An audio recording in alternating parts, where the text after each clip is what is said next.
members, including that the meeting is being recorded as usual.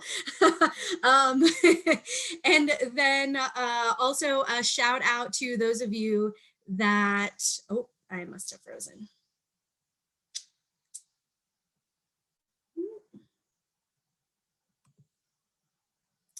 Rose, go ahead. I'm taking it over. Thank you. Yeah. Thank you everyone for being here on our final day. It's been an awesome conference, I think. And as Jess mentioned, we're being recorded, and which I'm really thankful for, because there's some sessions I want to go back and check out again. There was such good information.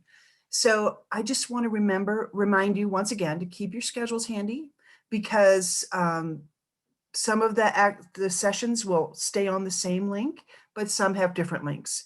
And the focus groups all have different links. So if you haven't been to a focus group yet, please stop in and chat with Jess and Wendy Weaver there. No, Katie Weaver, sorry, Wendy's her sister. And help inform us about Mia. If there's tech problems, please go to the host in your room, which is, main host is Naomi today, and then Rebecca or Jess.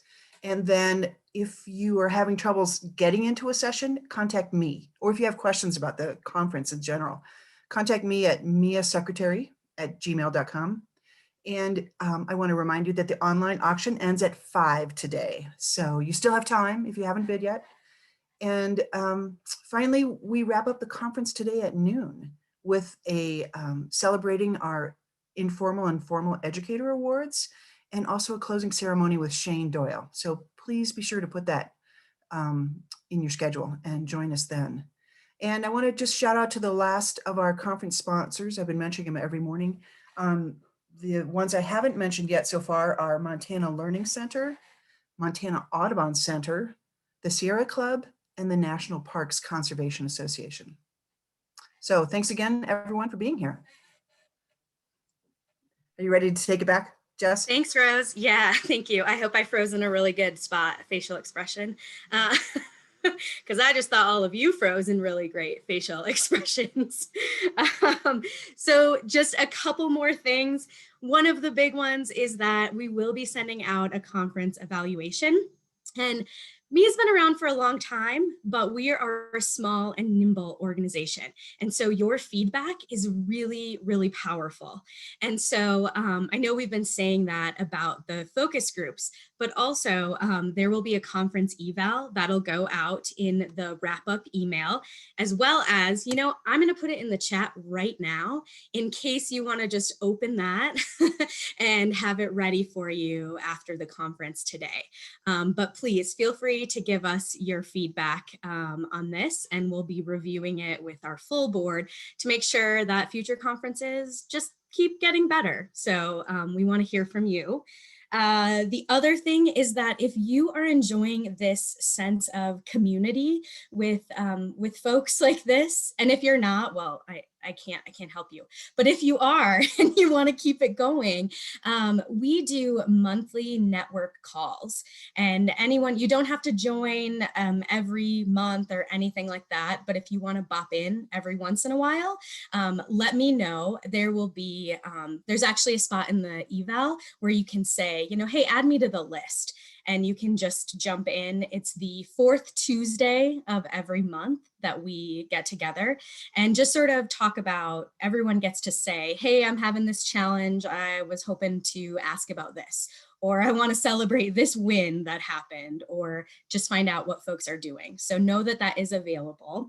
And then lastly, if anyone is interested in being more involved with Mia, just in general, in all the things that we're doing, please reach out to any of the board members. We have our fancy backgrounds. Give us a side chat.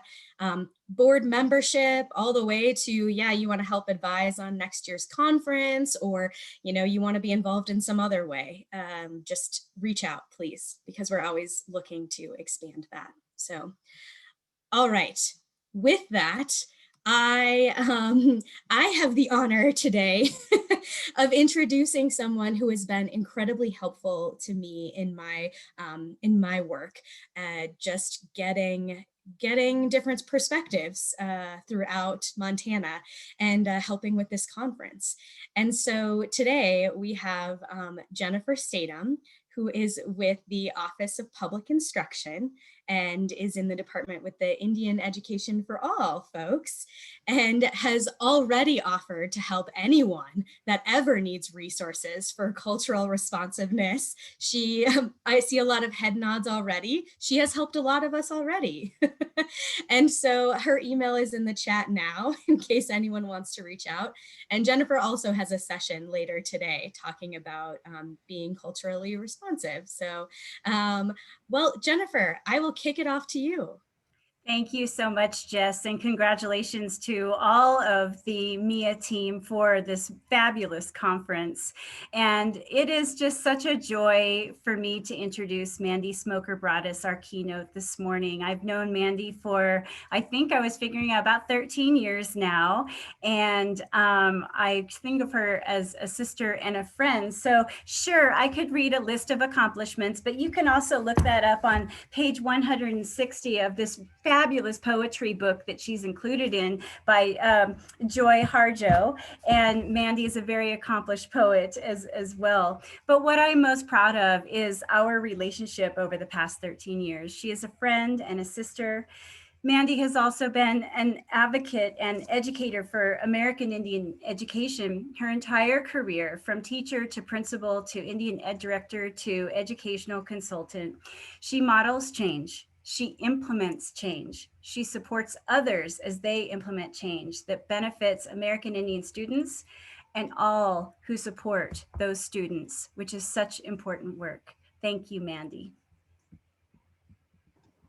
Thank you. All right, I appreciate you, Jennifer. And I appreciate you all for being here. Third day of a conference. It sounds like it's been exciting. So I hope we can keep some of that momentum going today as we talk a little bit more about equity. Now I had the same problem before, but let's see if I can fix it. I go up here. How's that? Oh, I have to do the display. Yeah, yep. And then swap. Yep. All right. That's good. I did it. So I just want to point out, I do have two screens. So sometimes you'll see me like occasionally looking over because the laptop screen is so small. I also have a 1.5-year-old puppy who might make himself sort of known in the background. So I apologize if that happens in advance. So again, thank you, Jennifer. Thank you, everybody. I'm really excited to be here. I'm a member of the Fort Peck, Assiniboine and Sioux tribes from northeastern Montana, which obviously is the core of who I am and really helps to inform and guide my work in this space. For me, diversity, equity, and inclusion as part of my journey was just personally born out of Indian Education for All. And the idea that if in our hearts, if we believe that Native students saw themselves reflected in their school and in their curriculum, and if they felt respected in their learning environments, that would create change and help them feel more included. And on the other side, that if non-Native students learned a real truth that with accuracy and authenticity about Native history and experiences, that too would result in new perspectives, bridge building, just more people able to come to the table and authentically engage and build relationships with each other. We know that we're still on that journey in Montana, but just definitely proud to say that we have been really leading that as far as from a perspective of American Indians. So today I'm going to talk a little bit about kind of all of those things.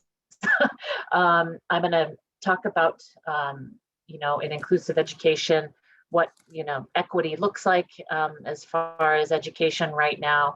I know some of you work for other organizations and nonprofits.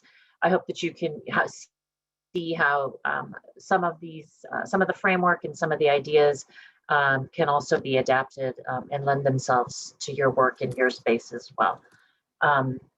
I see that a bunch of comments are coming in, but I can't see them. So I just Mandy, see the. So it is, thank you. It's your screen. Can you stop sharing and reshare?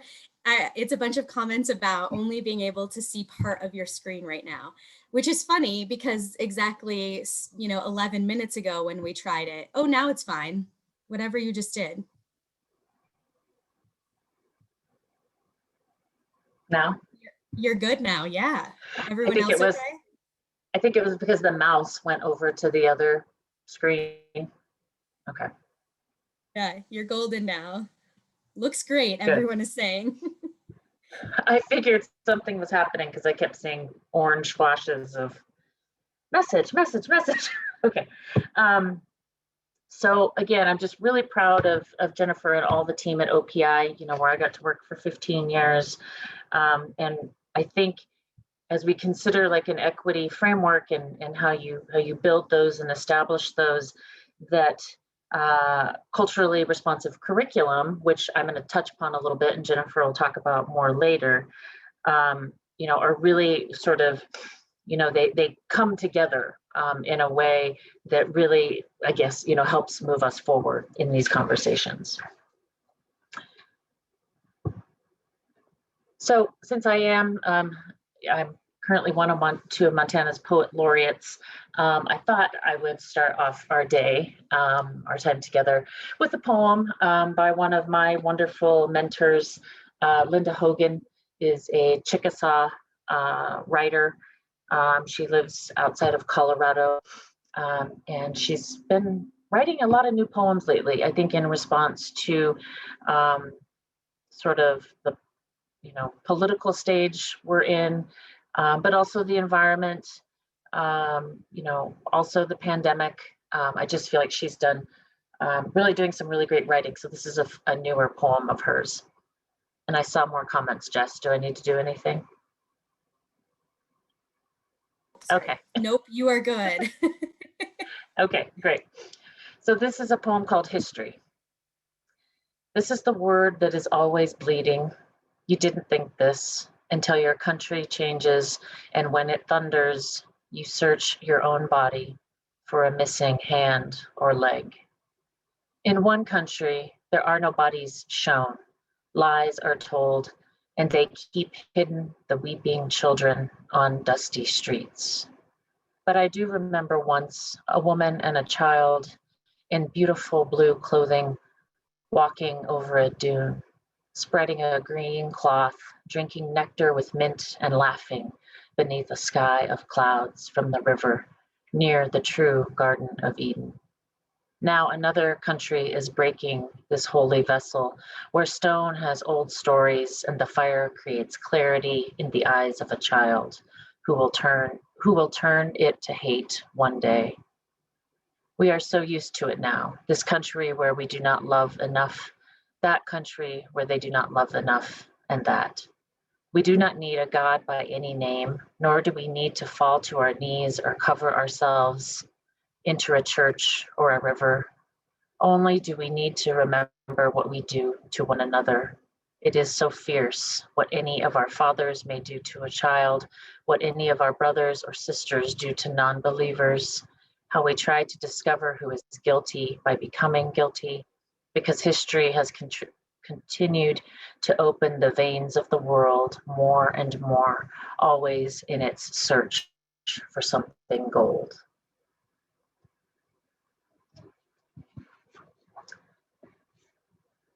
So, I think a lot of the things that I've learned actually about environmental education in Montana and elsewhere has come through a lot of Jennifer Stathem's work with science and traditional ecological knowledge and different projects we had at OPI.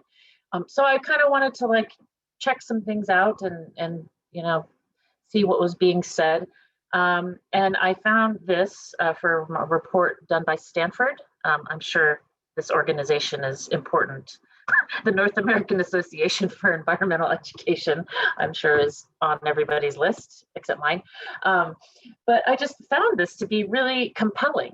And it reminded me a lot of what I'm going to talk about as far as equity in systems, but just, about hope and change, transformative learning, meaningful and collaborative, that environmental education is one of the most effective ways to instill a passion for learning among students. That just really resonated with me and felt very powerful. And it immediately reminded me of there are several models for equity frameworks, but this is an equity taxonomy. I don't love it because I think it leads people to think that it's sort of a hierarchical linear process, but it's really not. It's kind of all things working together at one time. But as you can see here, so there are 5 different levels: physical integration, social emotional engagement, opportunity to learn, instructional excellence, and then engaged and inspired learners.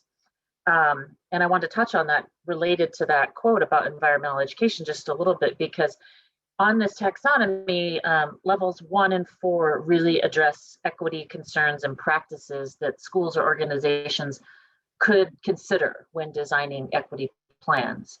And they focus largely on the inputs, that is, the things that an organization might choose to do in order to promote a more equitable environment. By contrast, level 5 is more focused on student outcomes, on what educators or other professionals hope to achieve as a result of their efforts to promote equity and excellence. It's really asking, how do we know whether our students or our clients or those we engage with have been affected by our responsive practices to further equity? And just that they're engaged and inspired, that they're making these critical decisions, that they're collaborating, just reminded me of this study and everything that it says about environmental education. That being said, I think certainly, we can all be at different levels, have different capacity among these just, 5 sort of tenets of equity in this particular framework. And we can continue to work on all of them, in various ways at different times, depending on our human capital, depending on the will within our organization, dependent upon strategic planning. It's just to say that really all of these components I have found in my work with equity are really necessary to feel like you have really done the work and got to a place where your equity journey feels solid, but not that it should ever stop. We should always be on that path, I think. So this taxonomy comes from ASCD, very well-known educational entity. So you can go check any of these resources out that I share further. I wanted to talk a little bit about how equity and cultural responsiveness sort of come together. I mentioned it briefly at the beginning, but really sort of, again, equity is the framework, and cultural responsiveness is something that we build in and support in order to get to that more equitable learning environment in this case. So I wanted to share out this piece.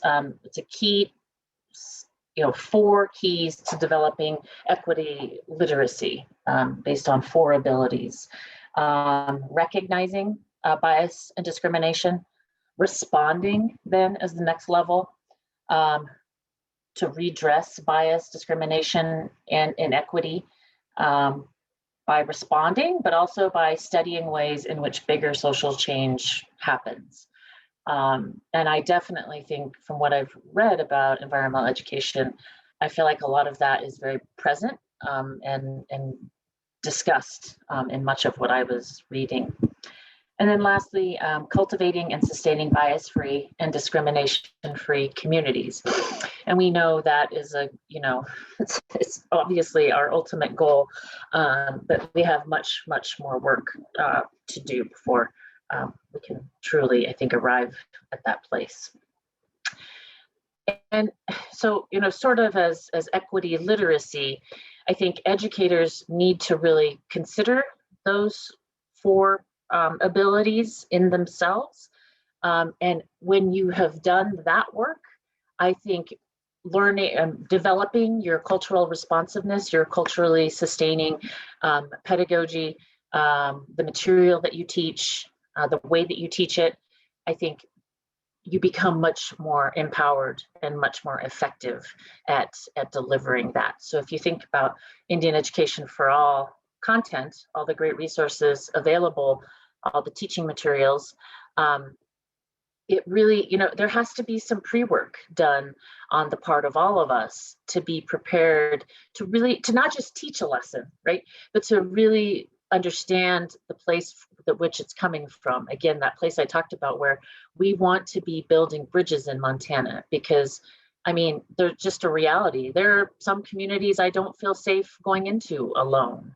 There are Native American students who get discriminated in certain towns when they're traveling for athletic events, right? We know that there's interpersonal conflict and frustration, and Indian Education for All can help us to get there, but also, again, as far as the equity work, we have to be willing to dig in and consider, where we are as far as understanding our own bias, thinking about microaggressions and all those other components.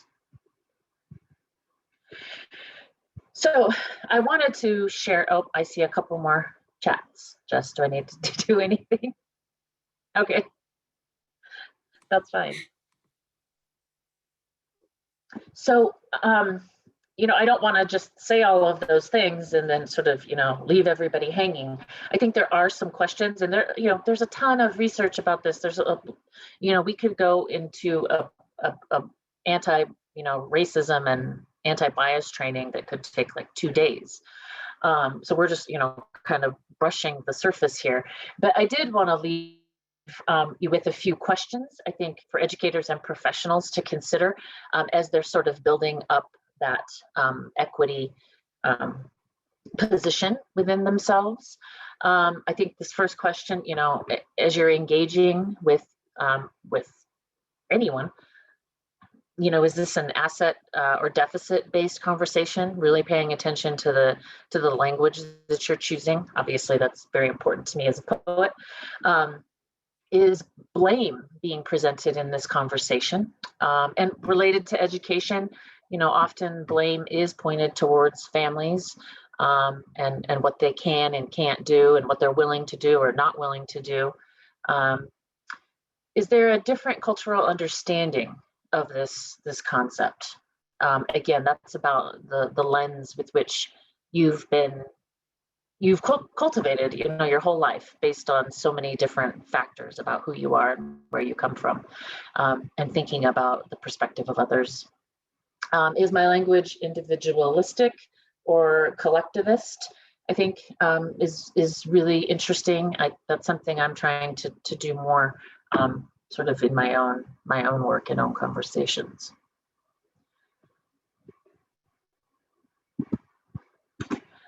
So I do want to talk a little bit more about cultural relevance.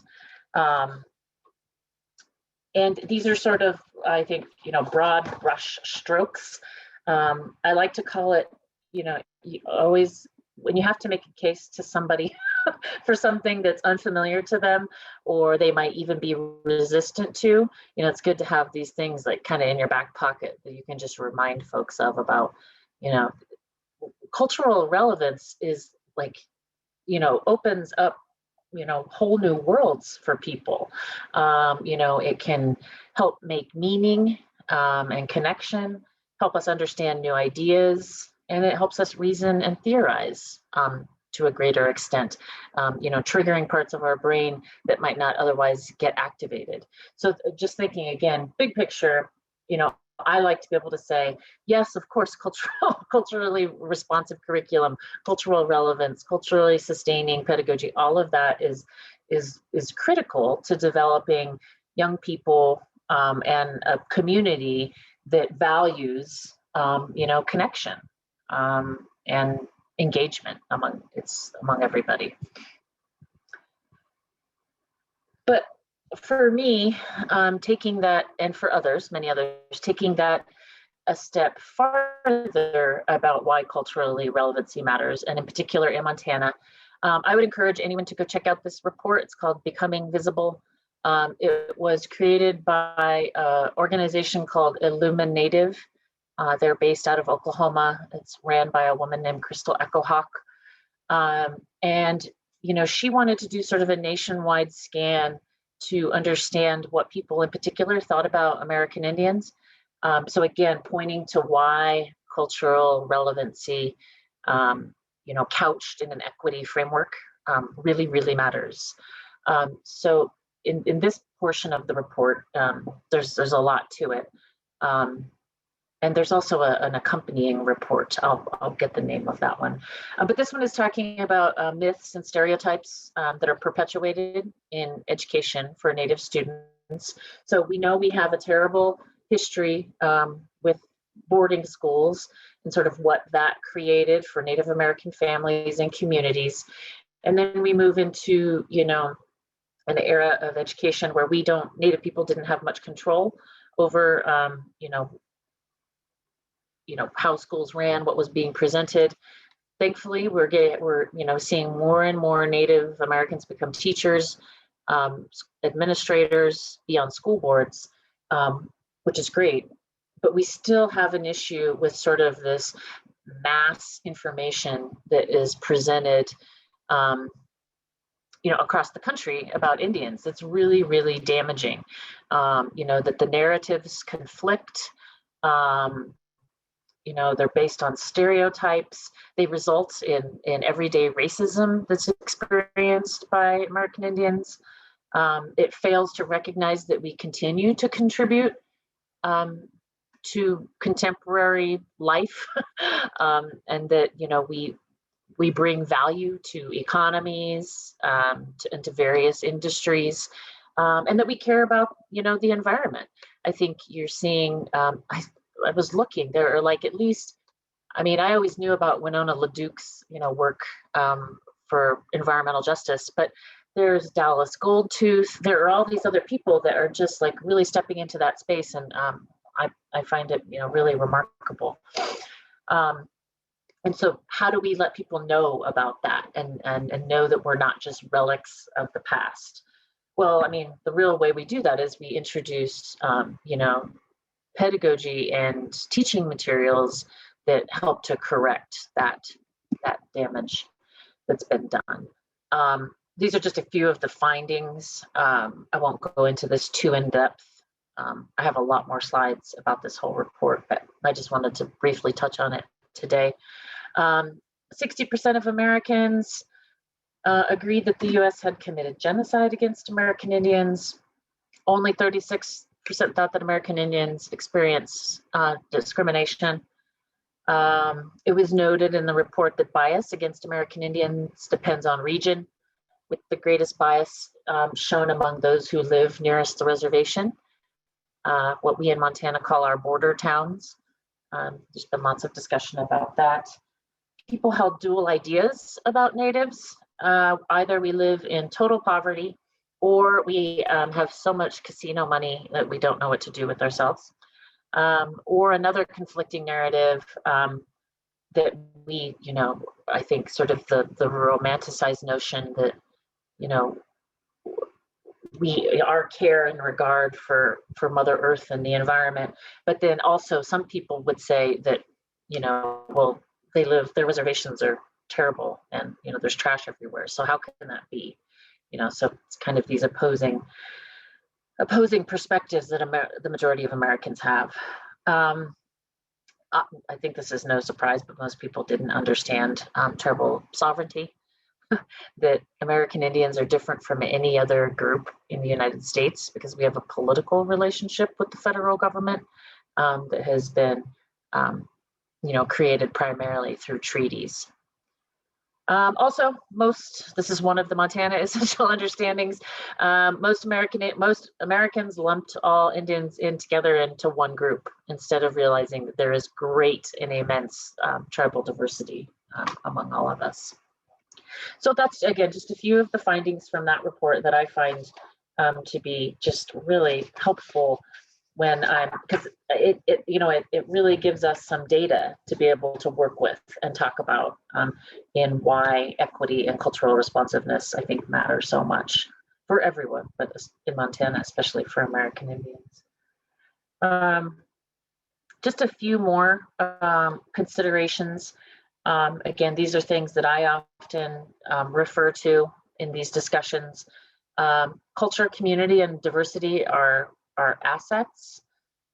We want our citizenry and our children to be able to cross cultural boundaries. That this is really important to reducing prejudice and increasing compassion among us all. That inclusion and participation should be, a basic human right for everyone.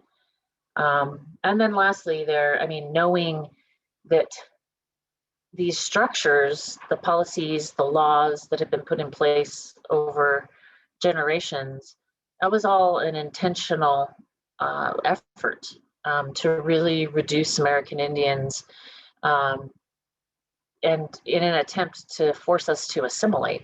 That if everything were taken away, that then we would finally, either, merge in and become like everyone else and lose our cultural identity, or we would vanish. And you see that, happening with our native languages. So those systemic structures that have been in place for a very long time, that have created inequitable systems, the only way to change them, as talked about on that taxonomy, is to intentionally challenge them and to engage in that space very deeply.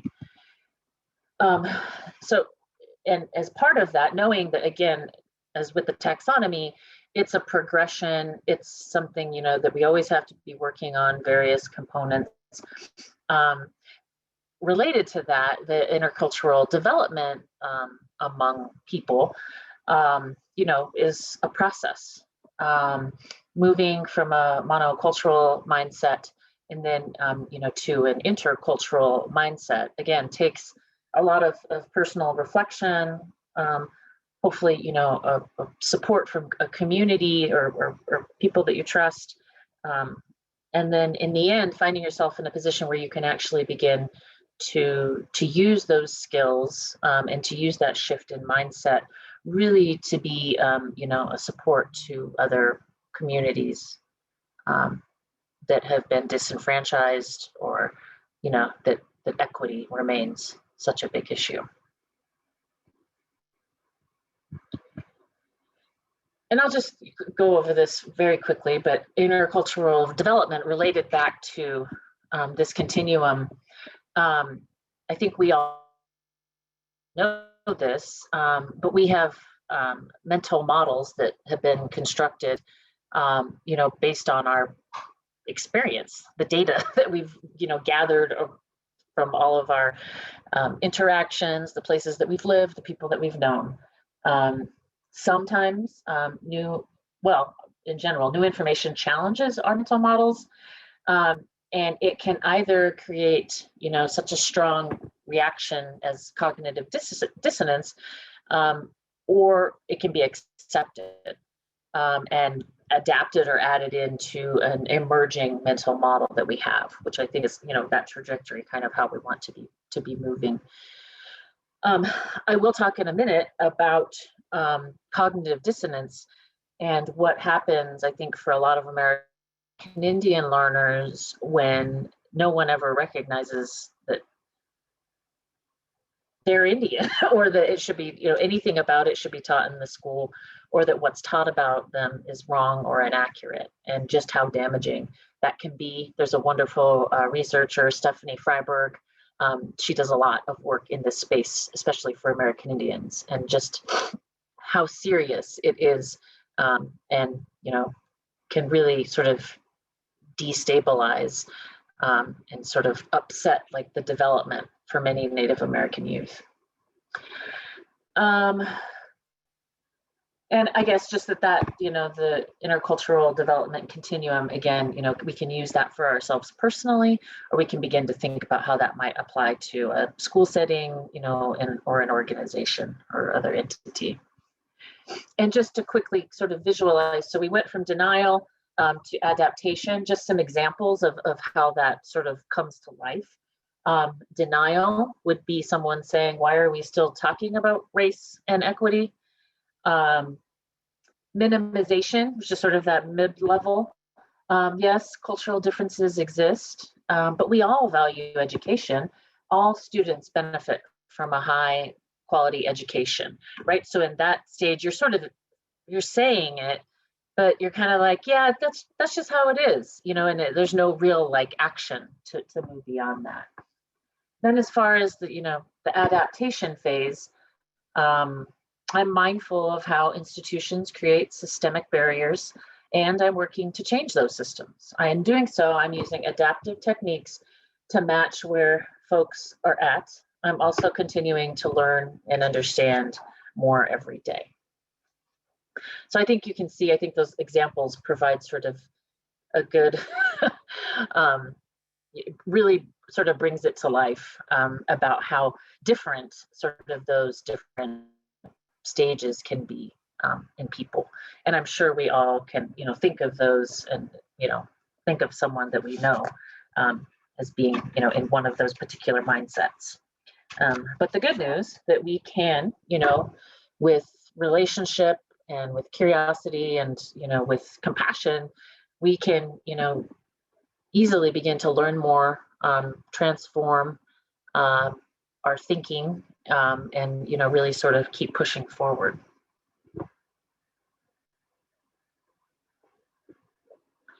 I have, we've talked a lot about equity, diversity.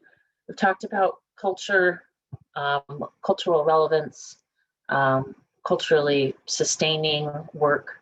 But I did want to just really quickly touch upon culture itself, because I think it's sort of, I think in particular in Montana, as we're talking about and working in spaces where we're talking about culture, I think it's important to just sort of have these considerations in mind. And I use them with non-Indian and Indian educators, all the time. And many of you have probably seen this, and there are different sort of models of this. But, regarding the culture tree, there are sort of 3 levels. There's surface culture, shallow culture, and then deep culture. And again, I just want to quickly, highlight these just so that you can begin to think about in your own work which level of culture, cultural discussions, cultural presentations, all of that, like what levels you're engaging, and just to talk about, is that the most meaningful, or are there ways that we can, really take it farther? So surface culture is observable, highly observable.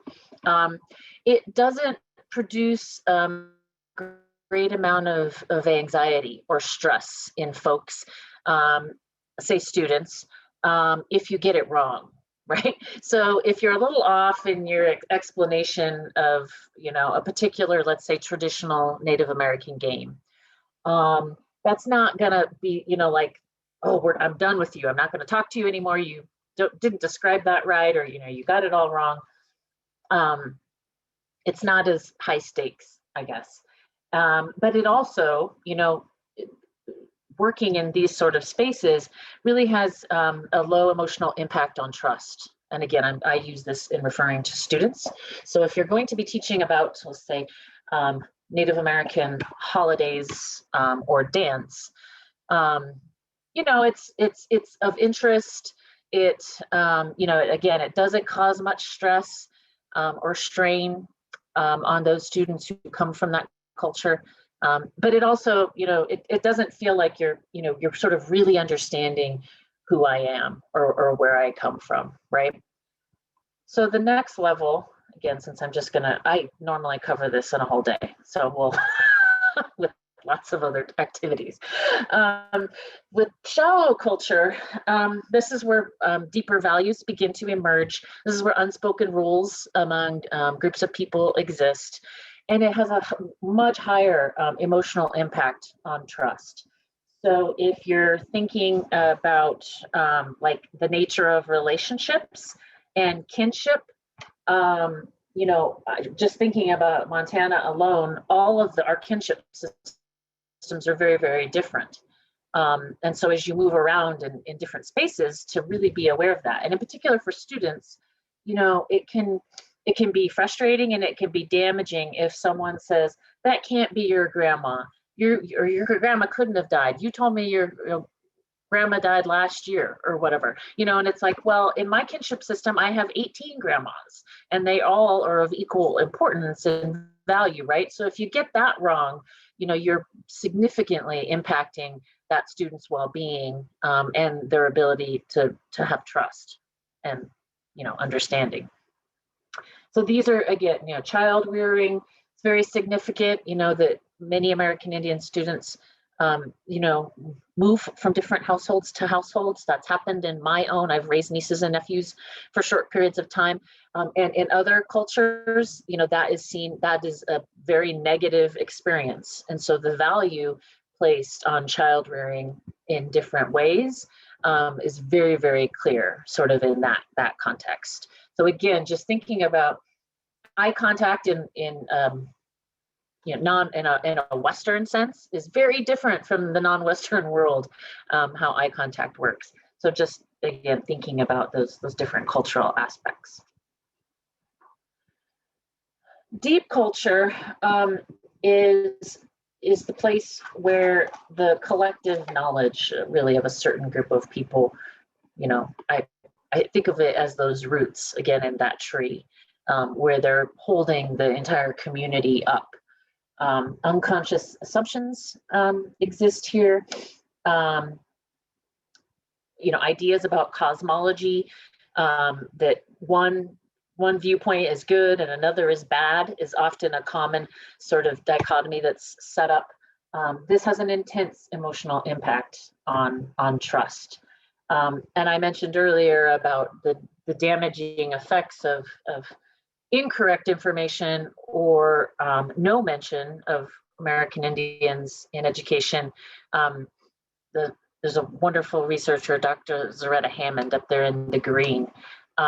And if there are challenges to cultural values for students, it triggers the brain's fight or flight response.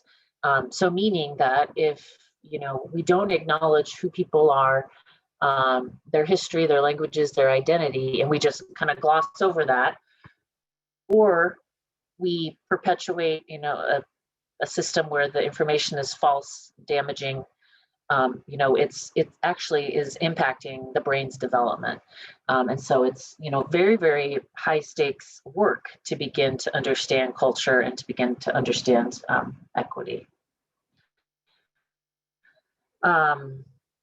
I think, it's like relationship to the natural world.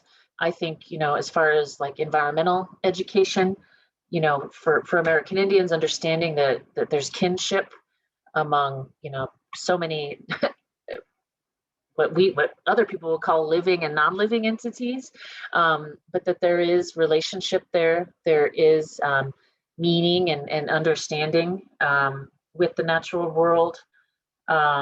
Preferences for competition or cooperation exist at this level. I think a lot of people try to say, oh, American Indians, everything was about cooperation and getting along. But I've learned, as I've sort of worked with other states now, that that's not always the case. Many states did have, early forms of capitalistic societies, and they did, engage in competition over resources and other things. So just again, thinking about from our perspective, how we sort of view these things can be very, very different for people that we work with. And so how we begin to, again, sort of retrain our brain to sort of allow for those new doors to be opened is very important.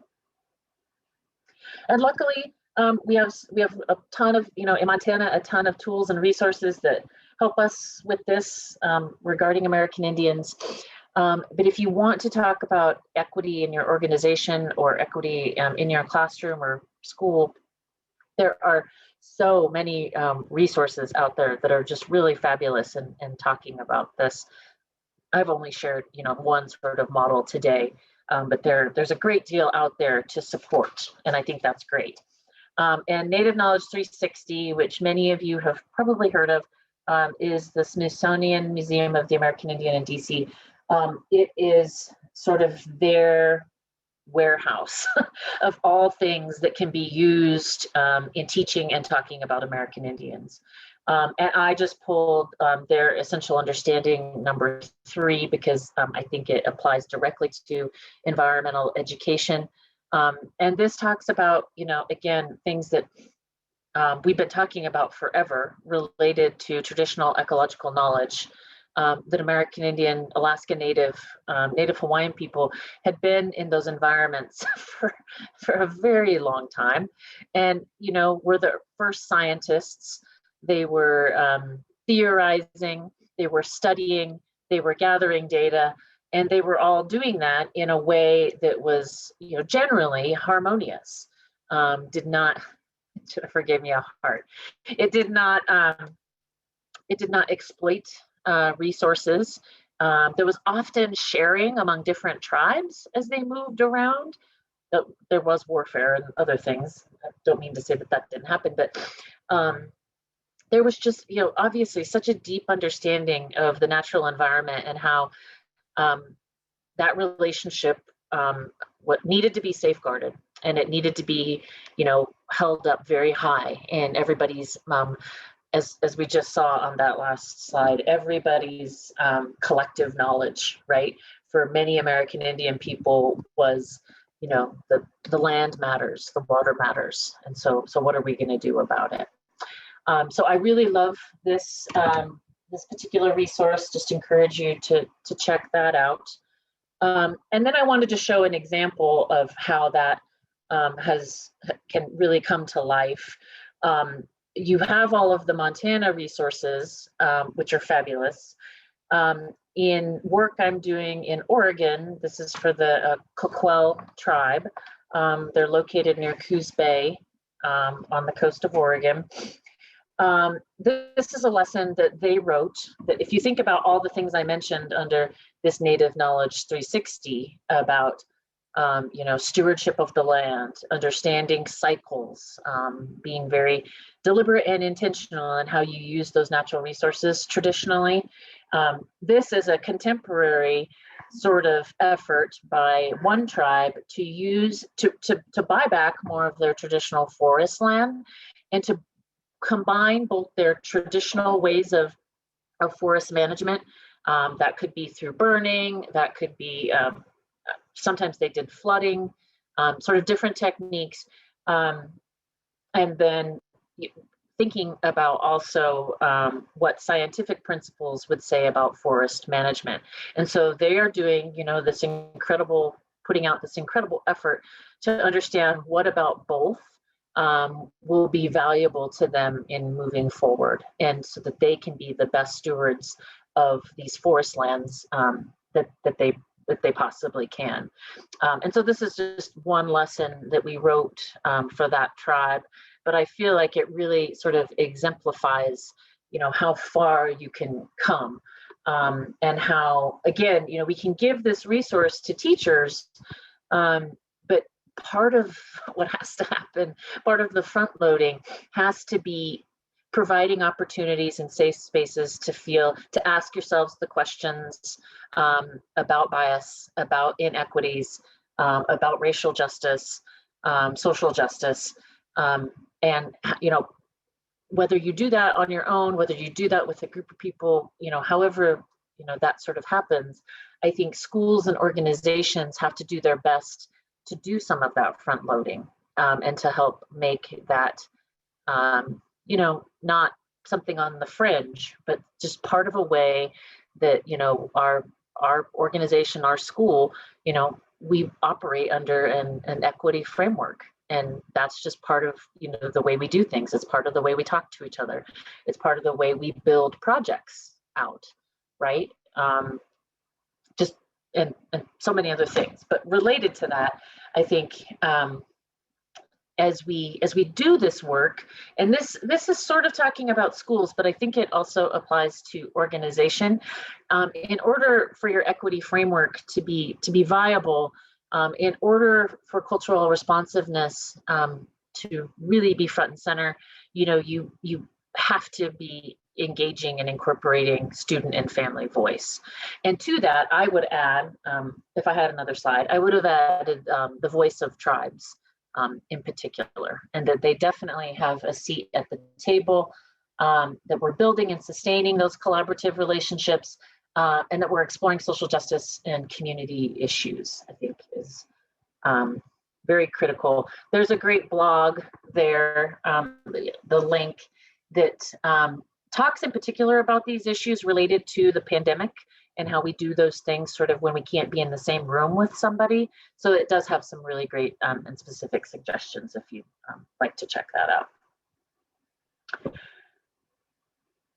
Whew. I'm going to close with a poem.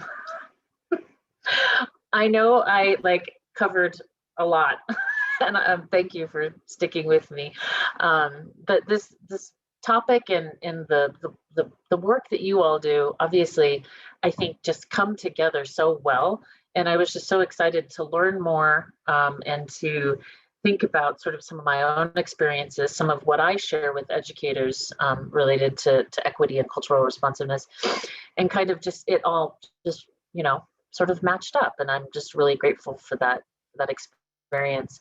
And again, I know I have limited, knowledge of environmental education and the work that, goes on.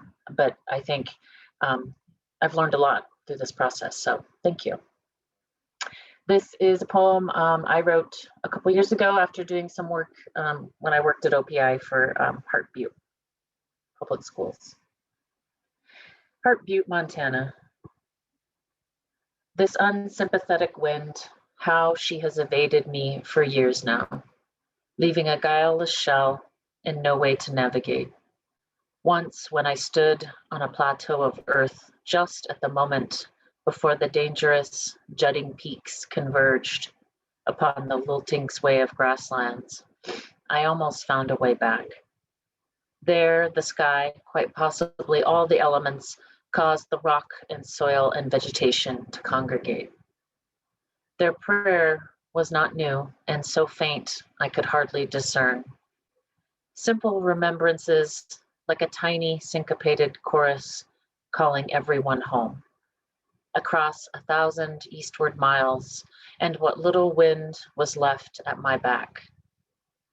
I could not move, and then the music was gone. All that was left were the springtime faces of mountains, gazing down, their last patches of snow, luminous. I dreamed of becoming snow melt, gliding down the slope of history and into the valley, with the promise and assurance that there is always a way to become bird, tree, water again. Again, thank you so much.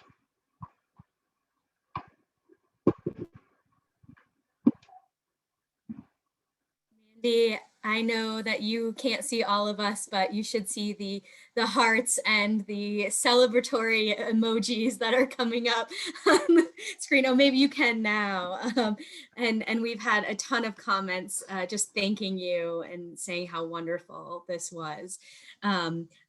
We will not have time for questions and answers, but as you all know, Jennifer has put in, her email to say, hey, any of the resources you need, let me know and I can get them for you. And then of course we have several other sessions that are a continuation of this. Mandy, again, just thank you for sharing your knowledge and your gifts, your incredible gifts with our community here.